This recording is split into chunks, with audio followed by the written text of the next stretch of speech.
से यात्रा कर रहे हैं, तो अभी तक जो निचोड़ आया होगा सभी पंचायतों के या जिला के स्तर पर, वो किस रूप में रहा, उसका किस तरह से समाधान आप देख पा रहे हैं? देखिए, अभी तक जो 3 सबसे बड़ी समस्या देखने को मिली, वो हर जिले हर पंचायत में अगर सबके समावेशित एक बयान देना हो तो बिहार में सबसे बड़ी समस्या बेरोजगारी और पलायन। ये सर्वस्पर्शी है। सभी जाति, सभी वर्ग, सभी प्रखंड, सभी पंचायत, किसी भी जिला में जाइए, बेरोजगारी और पलायन सबसे बड़ी समस्या के तौर पर दिखा है। अब आप ये कह सकते हैं कि बेरोजगारी और पलायन एक बड़ा मुद्दा है, ये जानने के लिए इतनी बड़ी पदयात्रा करने की क्या जरूरत है? ये तो आप लोगों को बैठे बैठे मालूम है। ऐसी बात नहीं है। जब पदयात्रा किया तो पिछले 17 महीनों में 5000 से ज्यादा गांव में जाकर जो देखा, तो ये पता चला कि बेरोजगारी और पलायन की विकरालता क्या है, इसका सामाजिक आर्थिक पहलुओं की समझ बनी। जैसे मान लीजिए कि पलायन को लेकर ऐसा लोगों का मानना है कि जो बिहार से गरीब लोग हैं, वो बहुत बड़ी संख्या में युवा और गरीब यहाँ से बाहर जाता है मजदूरी करने। लेकिन पदयात्रा के दौरान जो मैंने पाया कि ये बात पूरी सच्चाई नहीं है।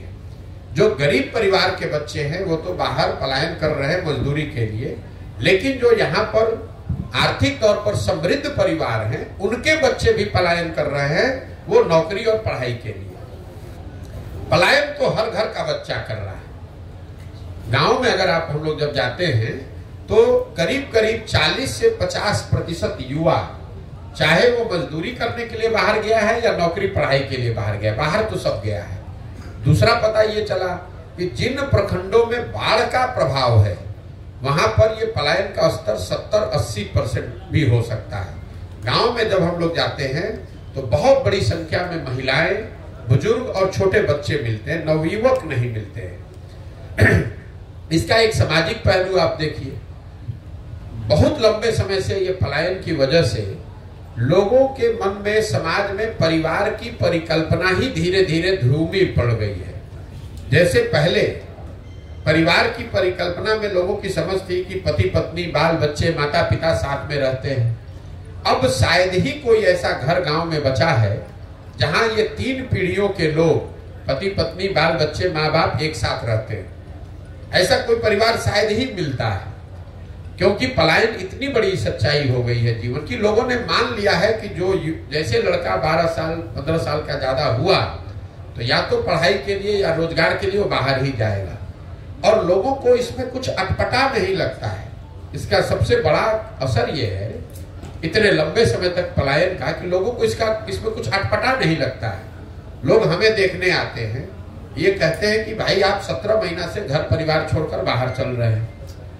उनको इस बात का एहसास नहीं होता है कि उनके घर के बच्चे, उनके घर के युवा सालों साल से उनको छोड़कर चले गए हैं, और साल में कभी 1 महीने 10 दिन 15 दिन के लिए कोई छठ में, ईद में, शादी विवाह में घर आता है।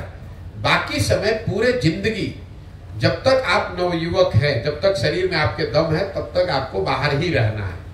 जब बूढ़े हो जाइएगा तो आप वापस आइएगा, और आपके घर में जो जवान लड़का है वो बाहर जाएगा फिर मजदूरी करने। तो इसका सिर्फ विकरालता, इसके सामाजिक पहलू, साथ साथ इसका जो आर्थिक पहलू है। कई बार हम लोग बोलचाल की भाषा में कह जाते हैं कि बिहार के लोग बिहार में काम नहीं करता है, दिल्ली बॉम्बे में जाकर कुछ भी करने को तैयार है। ऐसी बात नहीं है। 2/3 से ज्यादा लोग जो पलायन कर रहे हैं वो मजबूरी का पलायन है। ये लोग 12 से 15 हजार रुपया महीना वहां कमाते हैं, और घर पर औसतन 6 से 8 हजार रुपया प्रति माह भेज पाते हैं। ये 6 से 8 हजार रुपया भेजने वाले लोग ये स्वेच्छा से नहीं गए हैं। संभव है कि पहली बार स्वेच्छा से गया हो, कोई एक बार घूमने के नजरिए से चला गया, लेकिन 2/3 से ज्यादा लोग जो पलायन किया है जिन लोगों ने, वो कहीं न कहीं आर्थिक सामाजिक मजबूरी से बाहर गए हैं। गांव में जब हम लोग पूछते हैं भाई क्यों गए हो, तो बताते हैं कि अगर नहीं जाएंगे तो हमारे बाल बच्चा खाना नहीं खा सकते, वो मजबूरी में गए। तो कई बार जब लोग बताते हैं बाहर लोग गया है नौकरी करने, ऐसी बात नहीं, वो मजबूरी में लोग जा रहे हैं। यही हाल कमोबेश बेरोजगारी का है। हम लोग को लगता है कि जो गरीब है, जो पढ़ा लिखा नहीं है या जो कम पढ़ा लिखा है, वो बेरोजगार है। बिहार में पिछले 18 महीने चलते हुए मैंने देखा कि जो गरीब है उसकी हालत तो फिर भी ठीक है, कम से कम कुछ मजदूरी कर सकता है। जो यहाँ पढ़ा लिखा या मध्यम वर्गीय समृद्ध परिवार है उनके लिए बेरोजगारी, उनके बच्चों के लिए बेरोजगारी उससे भी बड़ी समस्या है। जो 10, 20, 25, 50 बीघा खेत का मालिक है, कोई छोटा मोटा रोजगार व्यापार गांव में कर रहा है, वो लोग भी चल कर आते हैं और लिटरली हाथ जोड़ने को तैयार है कि भैया 20,000 का नौकरी हमारे बच्चे को कहीं दिलवा दीजिए। नौकरी की इतनी यहाँ बेरोजगारी की समस्या है। तो बेरोजगारी और पलायन ये सर्वस्पर्शी सबसे बड़ी समस्या दिखी। दूसरी जो सबसे बड़ी समस्या दिखी वो है शिक्षा व्यवस्था का ध्वस्त होना। ये एक दूसरा पहलू मैंने देखा जिसमें समाज का हर वर्ग, चाहे आप पढ़े लिखे हैं, अनपढ़ हैं, अगड़े हैं, पिछड़े हैं, हिंदू, मुसलमान, महिला, पुरुष, गरीब, अमीर, हर व्यक्ति ये कह रहा है कि बिहार में शिक्षा व्यवस्था ध्वस्त हो गई है। बिहार में शिक्षा की व्यवस्था बहुत अच्छी कभी नहीं थी। हम खुद सरकारी स्कूल से बिहार में पढ़े हैं, लेकिन पहले हर प्रखंड में, अनुमंडल में, जिले में 2, 4, 5, 10 स्कूल ऐसे जरूर थे जहां अगर आपने पढ़ाई कर ली, कॉलेज में चले गए तो आपका जीवन सुधर सकता था। आप साइंस कॉलेज पहुंच गए, पटना कॉलेज पहुंच गए तो आपका जीवन सुधर जाएगा। आज की जो स्थिति है इसमें कहीं पर वो व्यवस्था बची ही नहीं है। कई बार लोगों को लगता है कि शिक्षा व्यवस्था इसलिए खराब है कि भैया स्कूल में खिचड़ी बट रहा है। कुछ लोग ये कहते हैं कि शिक्षकों की गुणवत्ता खराब हो गई। मैं आपको बता रहा हूं ये दोनों बात में पूरी सच्चाई नहीं है। अगर सिर्फ खिचड़ी बांटने से शिक्षा व्यवस्था बिहार में खराब होती तो लोग ये ध्यान नहीं देते हैं कि 8वें क्लास से ऊपर के जो स्कूल हैं, विद्यालय हैं या कॉलेज है, उसमें तो खिचड़ी नहीं बट रहा है। वहां पर पढ़ाई क्यों नहीं हो रही? आपने अगर कहा कि नियोजित शिक्षकों की गुणवत्ता की वजह से शिक्षा व्यवस्था खराब हो गई, तो पटना साइंस कॉलेज में, पटना कॉलेज में पढ़ाई क्यों नहीं हो रहा है? सीएम साइंस कॉलेज दरभंगा में पढ़ाई क्यों नहीं हो रहा है? लंगट सिंह कॉलेज में पढ़ाई क्यों नहीं हो रहा है? वहां पर तो नियोजित शिक्षक नहीं है। पढ़ाई की व्यवस्था इसलिए खराब हुई है कि जो मेरी समझ बनी है 18 महीनों में, कि कहीं ना कहीं सरकार और समाज, मैं अंडरलाइन कर रहा हूं समाज को भी, सरकार और समाज दोनों की प्राथमिकता में शिक्षा अब रह ही नहीं गई है। किसी को चिंता ही नहीं है कि पढ़ाई होनी चाहिए। सरकार ने एक व्यवस्था बना दी, समता मूलक शिक्षा नीति के नाम पर हर गांव, हर पंचायत में 2-4 गो बिल्डिंग बना दिया गया। नतीजा क्या हुआ? जहां विद्यालयों के भवन बने वहां शिक्षक नहीं है, जहां शिक्षक है वहां विद्यालय के भवन नहीं है, जहां दोनों है वहां बच्चे नहीं है, जहां तीनों है वहां पढ़ाई नहीं। पढ़ाई की चिंता ही नहीं है। समता मूलक शिक्षा नीति बनाने के नाम पर हर जगह विद्यालय बना दिया गया, शिक्षकों को बहाल कर दिया गया और पढ़ाई की चिंता सरकार ने बिल्कुल छोड़ दी। इसी तरह समाज ने भी विद्यालयों की जो छवि थी वो शिक्षा का केंद्र के बजाय अब सरकारी योजनाओं और बेनिफिट बांटने का केंद्र हो गया कि भैया स्कूल में जाएंगे तो खिचड़ी मिलेगा, स्कूल में जाएंगे तो साइकिल मिलेगा, स्कूल में जाएंगे तो पोशाक का पैसा मिलेगा, स्कूल में जाएंगे और वहां पढ़ाई होगा, इसकी चिंता ही किसी को नहीं। तो जो गार्जियन है, जो पढ़ाने वाले परिवार भी है, वो सरकारी स्कूलों में, विद्यालयों में अपने बच्चों का नामांकन उन्होंने कराया हुआ है कि उसको पोशाक का, साइकिल का, खिचड़ी का पैसा मिलता रहे। और अगर पढ़ाना है तो उसके लिए बगल के प्राइवेट स्कूल के कोचिंग में, ट्यूशन में नाम लिखवाया है। यही हाल कमोवेश कॉलेज का है। कॉलेज की जो छवि है बिहार में, वो सिर्फ डिग्री पाने का केंद्र है। नाम लिखवाइए और 3 बरस लगे या 5 बरस लगे, डिग्री लेकर चले आइए। बच्चे भी ये नहीं कहते कि पढ़ाई नहीं हो रहा, वो कह रहे भैया 3 बरस का डिग्री 5 बरस लग रहा है लेने में। एक कॉलेज में 15-15 हजार विद्यार्थी है, वहां टोटल कॉलेज में 10 क्लासरूम है। तो ये तो अभी नया नियम जैसे बना कि भाई सबको अटेंडेंस अनिवार्य कर दिया जाए। आप जरा बताइए, अगर 15,000 लड़के किसी विद्यालय में, कॉलेज में आ जाए, वहां 10वीं कक्षा है, तो 15,000 आदमी बैठेगा कहां? तो कहीं ना कहीं बिहार की पूरी शिक्षा व्यवस्था को अगर एक लाइन में आपको बताना हो तो स्कूल में से खिचड़ी बट रहा है, कॉलेज से डिग्री बट रहा है। समाज और सरकार दोनों के लिए बस इसका इतना ही उपयोग है, पढ़ाई दोनों में कहीं नहीं हो रहा है। यही कारण है कि बिहार में जितने अनपढ़ बेरोजगार हैं उससे ज्यादा पढ़े लिखे बेरोजगार हैं, जिनके पास डिग्री है लेकिन समझ समझदारी, ज्ञान कुछ नहीं है।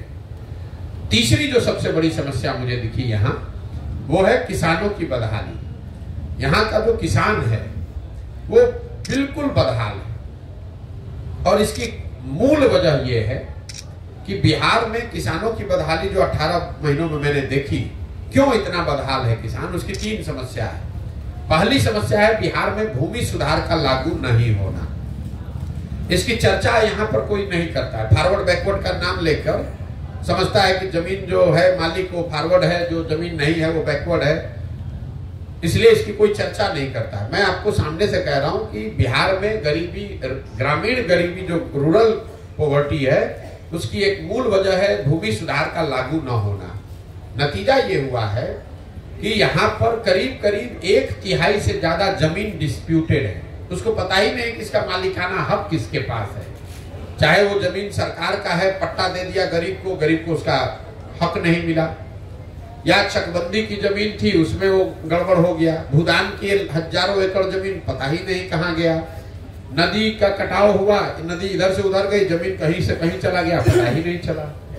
और पूरी जो ये राजस्व डिपार्टमेंट है, ये कर्मचारी और कर्मचारियों के साथ जुड़े हुए 4-5 दलाल, जिसको गांव देहात में लोग अटर्नी कहते हैं, इसी पर टिका हुआ है। सरकार के पास लैंड का रिकॉर्ड, उसका मालिकाना हक, उसमें जो जेनरेशनल चेंज है कि भैया बाबूजी नहीं रहे तो किनको मिलना चाहिए, वो हुआ ही नहीं।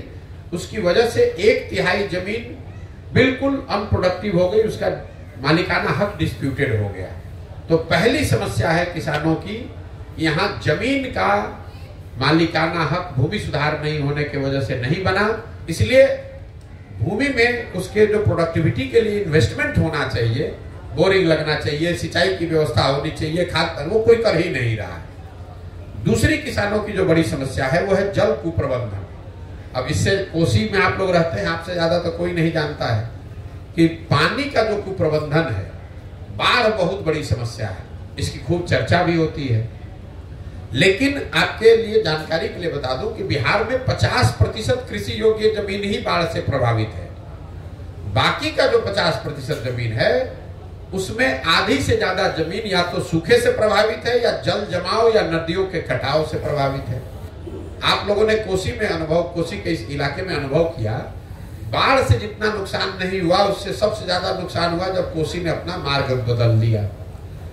नेपाल से लगते हुए जितने बिहार के जिले हैं, वहां गांव जब हम लोग गए तो पता चला कि बाढ़ तो जब आता है तब आता है, जो नदी आते हैं नेपाल से, छोटी छोटी नदियां हैं, वो हर साल एक नया रास्ता बनाकर आती है, और एक बार रास्ता बदला तो 2-4-5 पंचायत का जमीन परमानेंट खराब हो गया।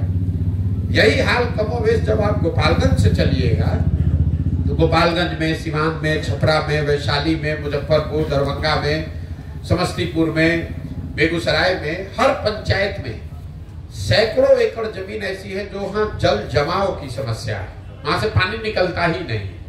जो चवर जिसको लोग कहते हैं, लख कहते हैं, कई जगह मन भी लोग कहते हैं, पानी लग गया तो वहां अब वो पानी निकलता ही नहीं है। तो या तो वहां एक फसल हो रहा है या वो भी नहीं हो रहा है। तो जितनी बड़ी समस्या बाढ़ की है, उतनी ही बड़ी समस्या सूखे की, जल जमाव की और नदियों के कटाव की भी है।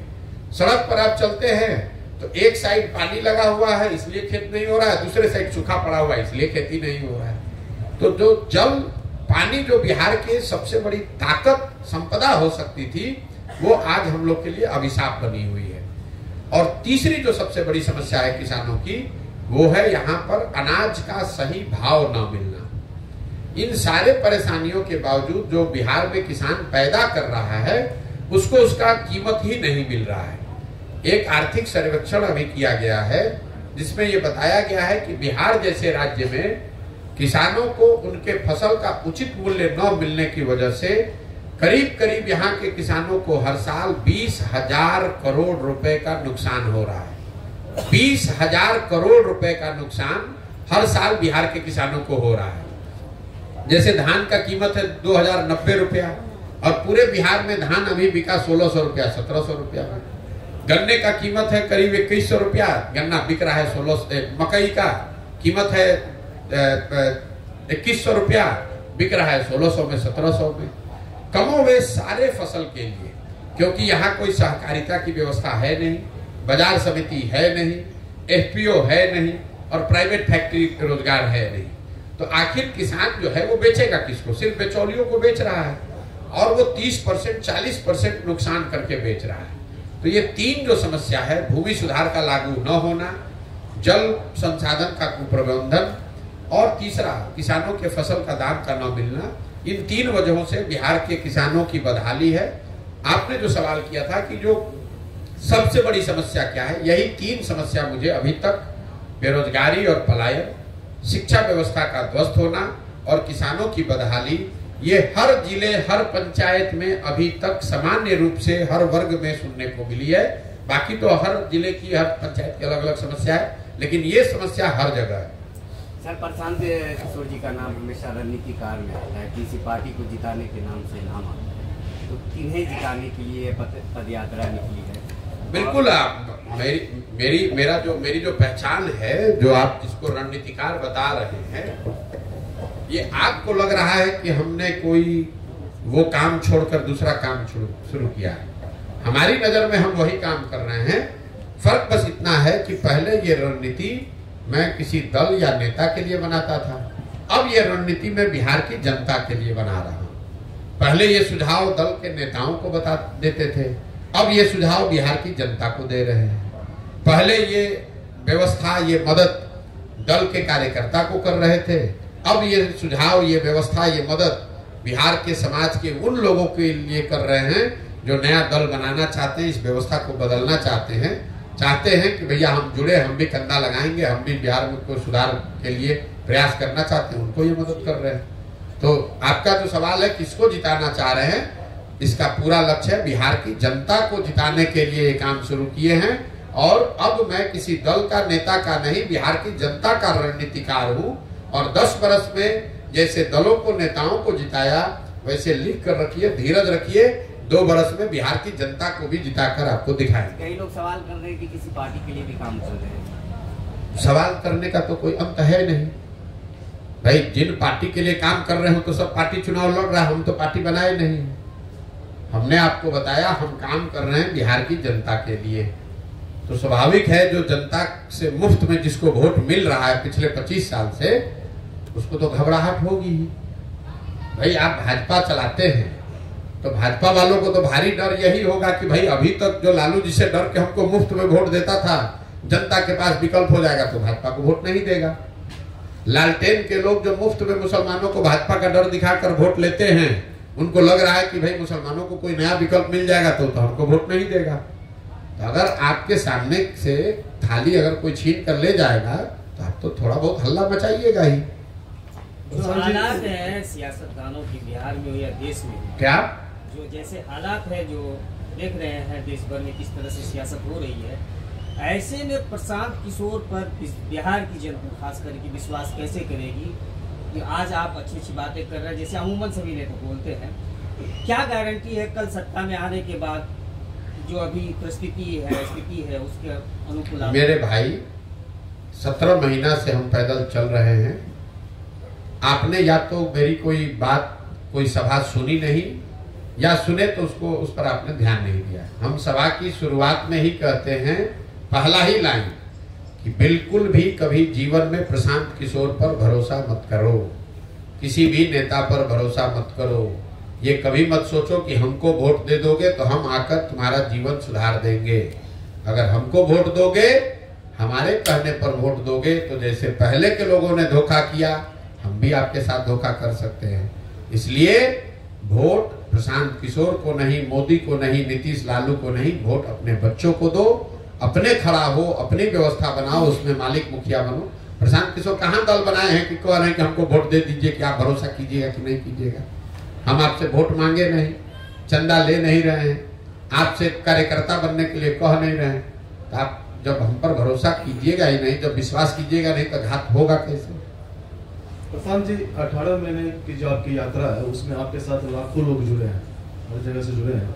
अभी लोकसभा का चुनाव होने वाला है, उन लोगों के पास असमंजस की स्थिति रहेगी कि आखिर वो लोग किनके साथ जाएं? बिल्कुल असमंजस की स्थिति नहीं है। दल जब बनेगा तभी तो आप चुनाव लड़ेंगे। मान लीजिए कि आपको बहुत भूख लगा है, आपने खिचड़ी बनाना शुरू किया, तो अब आप अधपकी खिचड़ी तो खाएंगे तो तबीयत खराब हो जाएगा। अब भूख लगा है, 2 दिन से खाना नहीं खाए हैं, तो जब तक खिचड़ी नहीं बन रहा है तब तक धीरज रखना पड़ेगा। जन सुराज की व्यवस्था के तहत जो दल बनना है वो तो दल तभी बनेगा जब पदयात्रा पूरी होगी। जब पदयात्रा पूरी हो जाएगी, दल बन जाएगा, उसके बाद जो भी चुनाव आएगा, चाहे वो लोकसभा का आए, विधानसभा का आए, उसमें चुनाव लड़ा जाएगा। लेकिन जब दल है ही नहीं तो चुनाव लड़ेंगे कैसे? और इसमें वहां आप कह रहे हैं लोगों को असमंजस की स्थिति है, इसी असमंजस में तो पिछला 50 वर्ष से आप जी रहे हैं, तो 2 महीना और जिंदा रहिए। लेकिन जो मैंने जनता को कहा है कि मैं दल तभी बनाऊंगा जब मैं पूरे बिहार की पदयात्रा कर लूं, लोगों से मिल लूं, समझो मैंने आपको 3 उद्देश्य बताए। तो अभी आधा बिहार हम पैदल चले, आधा बाकी है। तो मान लीजिए कि कल दल बनाकर हम चुनाव लड़ते हैं, तो भागलपुर के किसी पंचायत की योजना हम कैसे जारी करेंगे? वहां तो हम गए नहीं हैं अभी। तो जब पूरा बिहार चल लेंगे तो लोगों तक अपनी बात भी पहुंचा दी होगी, उनके समाज को मत कर सही लोगों को निकाल कर एक संगठन भी बना दिया होगा, और बिहार के हर पंचायत का एक योजना भी होगा। तब लोगों को जाकर कहेंगे कि भाई ये दल है, ये लोग हैं, ये योजना है, आप इसको देखिए, ठीक लगे तो जुड़िए, वोट दीजिए, न ठीक लगे तो जैसे है वैसे चलिए। प्रशांत जी, मैं इमरान व्यावर्स न्यूज से। आपने कुछ समय पहले बोला था कि मेरी विचारधारा कांग्रेस के करीब है, अगर कांग्रेस आपको ऑफर देती है तो क्या उससे आप जुड़ेंगे या फिर आप इस पर क्या? आप लोग का ये 2+2 जोड़ना जो है, सवाल ये पूछा गया कि आपकी विचारधारा क्या है। मैंने ये बताया कि अगर हम गांधी को लेकर चले हैं, गांधी के सोच से प्रेरित होकर ये पूरा अभियान चला रहे हैं, तो विचारधारा के आधार पर हमारी विचारधारा वही होगी जो गांधी ने बताया होगा। और इस विचारधारा को आज की कांग्रेस वो दावा करती है कि we represent this ideological space. तो मैंने ये कहा कि अगर मुझे आप किसी में फिट करना चाहेंगे तो मेरी विचारधारा वो विचारधारा होगी जो आज कांग्रेस रिप्रेजेंट करने का दावा कर रही है। मैंने ये नहीं कहा कि कांग्रेस उस विचारधारा को रिप्रेजेंट करती है। जिस विचारधारा को कांग्रेस रिप्रेजेंट करने का दावा कर रही है उसी विचारधारा के करीब मैं अपने आप को पाता हूं, क्योंकि वही विचारधारा महात्मा गांधी की विचारधारा है और उसी से प्रेरित होकर पूरा ये जन सुराज अभियान चलाया गया है। आप अभी ये सुने हैं, हम जब से पदयात्रा शुरू किए हैं तब से कह रहे हैं कि ये पूरा जो जन सुराज अभियान है ये कहीं ना कहीं आजादी से पहले, अब आजादी से पहले वाला लाइन मिटा मत दीजिएगा, आजादी से पहले की जो कांग्रेस थी, जो महात्मा गांधी की कांग्रेस थी, उस राजनीतिक व्यवस्था, उस विचारधारा को, उस तरह के दल को पुनर्जीवित करने का प्रयास है, अभियान है। और उस नजरिए से आज जो कांग्रेस दावा कर रही है उसी विचारधारा के करीब आप उनको पाएंगे। इसमें ज्वाइन करने या छोड़ने, भाई कांग्रेस तो बिहार की दुर्दशा के लिए सबसे बड़ी जिम्मेवार पार्टी अगर कोई रही है तो कांग्रेस रही है। लालू जी तो बिहार में एक ही बार अपने दम पर जीत कर आए, बाकी टाइम तो कांग्रेस के ही बैसाखी से वो उन्होंने सरकार चलाई। और कांग्रेस ने 25-30 सांसदों के लालच में कि दिल्ली में बिहार से 25-30 सांसद जीत के जाता रहे, इसलिए उन्होंने बिहार को लालू जी के हवाले करके छोड़ दिया। ऐसा तो है नहीं कि कांग्रेस को पता नहीं था उस समय कि बिहार में क्या हो रहा है, या बिहार पिछड़ रहा है, या बिहार की जनता गरीब है, पलायन कर रही है, मजदूरी नहीं मिल, इनको रोजगार नहीं मिल रहा है। इन सब के बावजूद कांग्रेस ने यहाँ लालू जी का शासन चलवाया क्योंकि उनको 20-30-40 सांसदों का लालच था। यही काम आज भाजपा कर रही है। आपको क्या लगता है कि पूरे देश में दूसरे दलों को तोड़कर खरीद कर सरकार बनाने वाली भाजपा बिहार में सबसे बड़ा दल होने के बाद भी सरकार नहीं बनाती है? क्यों? क्योंकि उसको यहां से 35-40 सांसद चाहिए और उसको भी मालूम है कि नीतीश कुमार कुछ कर नहीं रहे।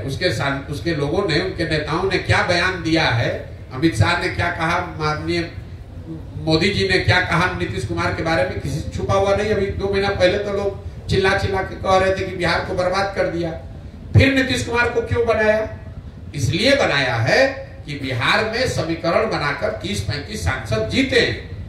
सांसद हम लोग का बिहार से जाता रहे, बिहार का जनता भोग रहा है तो भोगे, बिहार का जनता भीख मांग रहा है भीख मांगे, हम लोग के बच्चे जाकर गाली खाएं, मजदूरी करें तो उससे कोई फर्क नहीं है। मोदी जी बिहार में इतने बड़ी संख्या में लोग भाजपा को, मोदी जी को वोट दे रहे हैं। कोई नहीं पूछ रहा है कि मोदी जी रोज गुजरात जा रहे हैं इन्वेस्टमेंट सबमिट करने के लिए, 1 लाख करोड़ का बुलेट ट्रेन बना रहे हैं। गुजरात में तरक्की हो रही है। गुजरात से बीजेपी का MP जीता 26। आप मुझे बता दीजिए 10 वर्ष में मोदी जी एक दिन बिहार आए हों कि भैया बिहार में भी इन्वेस्टमेंट सबमिट होना चाहिए। मान लीजिए कि यूपी में 10 लाख, अभी कल ही आए थे शायद, 10 लाख करोड़ का कह रहे हैं कि इन्वेस्टमेंट हो रहा है। मान लीजिए हम लोग बिहार गरीब राज्य, हम लोग यहाँ 50,000 करोड़ का ही इन्वेस्टमेंट के लिए आ जाते, 10 वर्ष में एक बार भी नहीं आए। लेकिन यहाँ की जनता बेवकूफी में या समझिए ना समझी में उसी मोदी जी को जाके वोट दे रही है या मजबूरी में वोट दे रही है, और इसीलिए हम लोग के बाल बच्चे भोग रहे हैं। एक बड़ा सवाल है सर, विश्वास यात्रा तेजस्वी यादव जी कर रहे हैं और पद यात्रा प्रशांत किशोर यादव जी भी कर रहे हैं। उधर गांधी जी के विचारधारा से जुड़ करके राहुल गांधी जी भी कर रहे हैं। तो क्या लगता है प्रशांत किशोर कहाँ, पद यात्रा किस रूप में?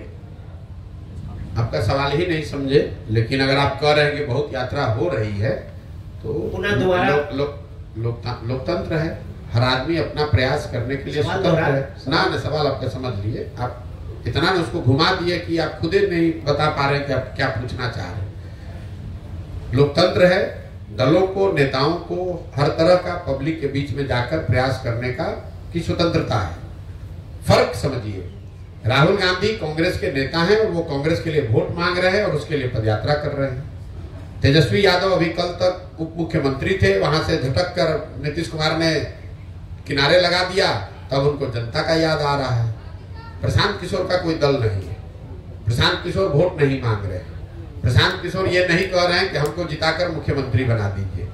प्रशांत किशोर ये अभियान चला रहे हैं बिहार की जनता को ये बताने के लिए कि तुमने सबकी चिंता की, तुमने जात की चिंता की, तुमने राष्ट्रवाद की चिंता की, तुमने विचारधारा की चिंता की, तुमने सामाजिक न्याय की चिंता की, तुमने लालू यादव की चिंता की, उनके बच्चे की चिंता की, तुमने मोदी की चिंता की।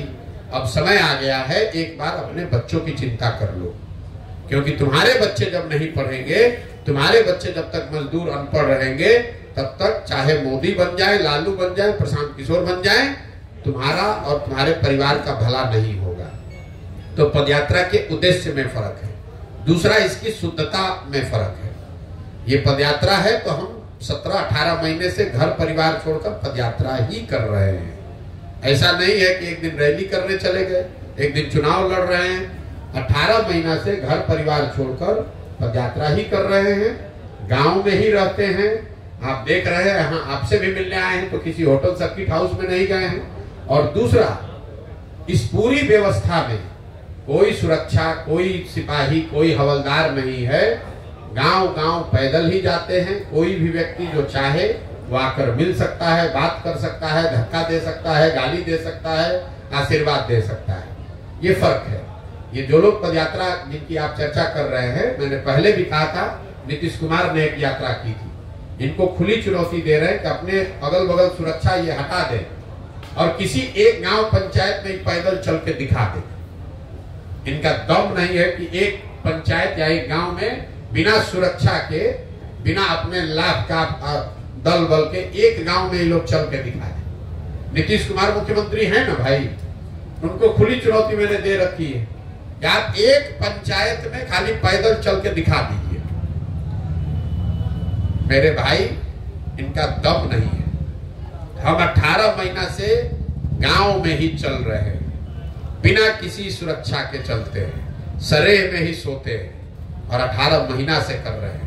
हर जाति, हर वर्ग, हर समाज के लोग के पास गए हैं। सब ने हाथ उठाकर आशीर्वाद दिया है। सब ने कहा कि नहीं, जो आप प्रयास कर रहे हैं वो ठीक है। वो हमको वोट दे, हमको माने, हमको पसंद करे, वो अलग बात है। लेकिन कोई ये नहीं कह रहा है कि ना भैया आप बहुत गलत काम कर रहे हैं, इसको मत कीजिए। जिस गांव से भी गए हैं वहां पर लोगों ने यही कहा, ना भैया प्रयास तो आप ठीक कर रहे हैं, बात ठीक कर रहे हैं। ये फर्क है। सर, अभी के दौर में जाति, धर्म, मजहब को लेकर लोग वोट करते हैं और कब नहीं करते थे कि अब करते हैं? अब ज्यादा बढ़ गया है। आपके पास कोई थर्मामीटर है? ज्यादा बढ़ गया है।